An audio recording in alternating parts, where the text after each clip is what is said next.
Well, there's a lot to speak of here in our next Media Watch, but I will begin this with saying blatant homerism all over the volunteer state. Yes, blatant homerism. This is Media Watch.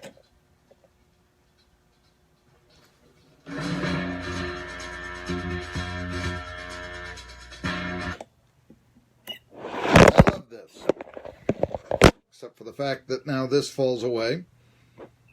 All right, now what are we talking about? Blatant homerism. First thing, I guess we spoke with Scott Carter yesterday about this, and the culture at ETSU, where they will say everything is sensational, if not euphoric, when it isn't. Case in point, Carl Torbush. Okay, I don't really expect at the press conference them to bring out Carl Torbush and say, he had an 11-22 record, you're a bum, here's your gold watch, never come back. Nor would I want that. I was the guy saying, you ought to bring him back. You ought to give him a 4-year extension. That was me.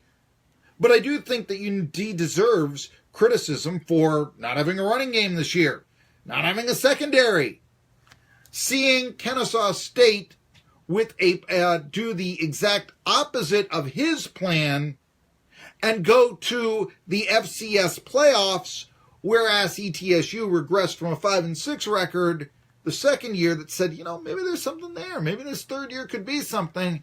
And instead they regressed to 4-7. I thought they were going 3-8 at one point. But anyway, typical for the Johnson City Press. By the way, one thing about the Johnson City Press here, let's put this up here. You notice this is new fonts right here.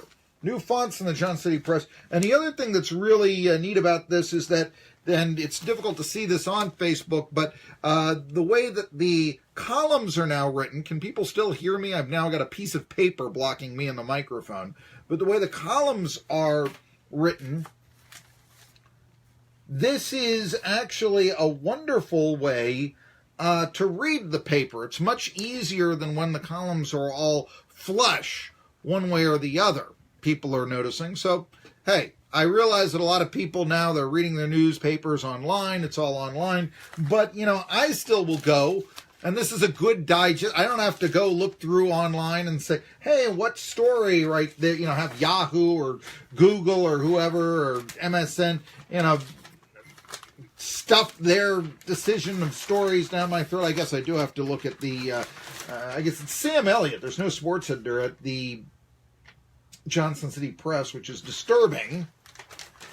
But nevertheless, just an easier newspaper to read. I will say this, though. It was a difficult column, in my opinion, to read by Joe Vento on Sunday's Press. Because it's one thing, like I said, for there to be glowing praise to Carl Torbush. Thank you for getting the program up. We think you're a great guy, etc., etc. That's wonderful. Go, do that. But as I said, there was almost this jumping up and down over Carl Torbush, like they were losing a coach that had won them the national championship. And Carl Torbush didn't do that. Carl Torbush only won 1 out of every 2 games, and one of the disturbing things that I saw is when they said, he built a foundation. And by the way, I asked Scott Carter, the AD at ETSU, this, and you can listen to what he said in response on our 1420 NBC Sports Radio Tri-Cities Facebook page. Just go to Facebook, look at the videos, and yeah, it's the featured video, my interview yesterday with Scott Carter, and you'll be able to read and hear, actually you'll be able to hear what he had to say about ETSU culture and building a foundation. And I kept referring to that. 11-22 was the record. It's like, yes, he built a foundation. Thank you, Carl Torbush. Now he can go forward winning 1 out of every 3 games. There comes a time where, yes, and I mean, Torbush was critical of himself for this. Anyway, Joe Vento, Johnson City Press, they talk about the hire. Remember, I was the guy who said, is Phil Fulmer who you really want to hire the next Tennessee football coach because of what he did? his hire produced an 11-22 record at ETSU when other programs in their third season had already been up and away into playoff berths in the FCS, or take a look at UAB going 8-4 in their first year back this year. But Avento says, history will show it was a good move for everyone involved. You know, I'm sorry. I hope that's the, for Torbush's sake, I hope so. But right now, ETSU, 50 years later, they can't really even honor John Robert Bell. Okay, they did name a street after him on campus, but the new football stadium, they can't even, he's been forgotten 10 years after his death, to the point where it's like they remember the winless 71 season more than the undefeated 69 season. How did they fall so fast, you may ask? Knee injuries. That's right, knee injuries.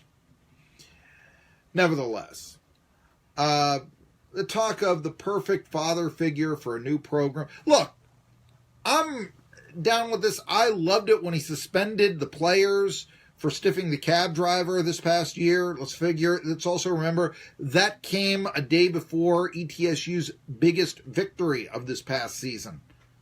Folks, I mean, all this stuff, when he took the job, there wasn't even a helmet or a ball on campus. So what? That's what happens when you start a football program.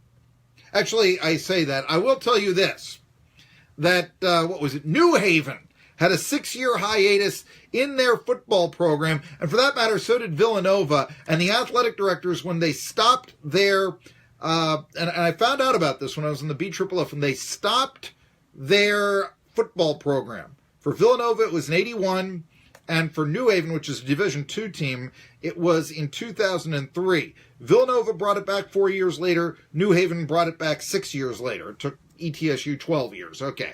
But New Haven and Villanova both put their football equipment into storage. That being said, I got to tell you something. The difference between football equipment in 1981 and 1985 is not much. The difference in football equipment from 2003 to 2015 is extraordinary. Helmets are made differently. They're designed more now than they were back then to prevent concussion. I mean, there's even a soft shell helmet that we've talked about here on Tri-City Sports Now. Anyway, back to Media Watch here. Torbush said when he took the job, there was not even a helmet on camp. I mean, again, that's a nothing. So what? These days, the program has a stadium which to be proud, Avento writes. You mean the one that roasts the fans on the other side of the stadium?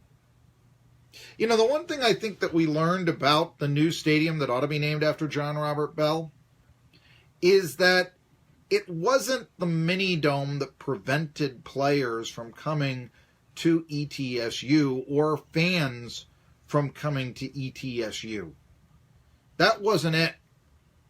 Because let's face facts, there wasn't a significant increase in attendance now that ETSU is playing outdoors. The lamenting of, wouldn't it be nice to play outside on a lovely fall day, has now been replaced by the roasting on one side, the rain in the debut of the stadium, the cold on other days. It just is not been the godsend that people said, well, they've got to get out of the dome. They've got to get out of the dome. Admittedly, the dome was the most maligned and hated structure in all of the Tri-Cities. But guess what? I used to hear all the time, that's a real recruiting advantage for ETSU. Okay, now maybe it still is. Indoor facility. I get that. But it used to be that they would say players want to play here because of the dome. And the turf, which will prevent some people from coming in, also helps a speed game for ETSU. Let's face it.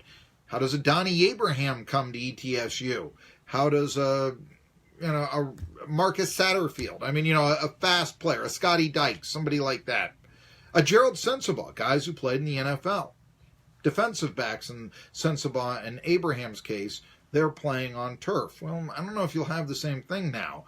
Not that I think that turf is the wave of the future. It's not, obviously, but there's field turf these days if you want to. Anyway, just getting back to Torbush, no one's never said, I remember one comment where he's talking about recruiting, and he says, oh, football teams are saying that we're still playing in the dome. Who's saying that? And by the way, if they are, then they've got to be the stupidest football programs in the world, because it's pretty apparent that they're not. And so you'd be lying to recruits, and as soon as a recruit eventually found out that he was being lied to, even if you signed him on the paper, I have a feeling that he'd say, I don't know about this place, and consider transferring. Who's saying that? That's what I want to know. And then why would that be something to use against ETSU when previous coaches from Hamilton to Cavan to Riley to Ayers to whoever would always say, oh, it's a real recruiting advantage for us to have the dome when you malign it. When you malign it, remember that. It's a real recruiting advantage. Now it's not? I mean, this doesn't make sense. These are some other things that I think we've got to look at. But yeah, the beautiful stadium, never mentioning your roast on the other side. Okay, there's some nice things, obviously. It's a nice piece. You know, Torbush is a very young 66. Possibly. But then again, it was too racy for ETSU to come out to AC/DC.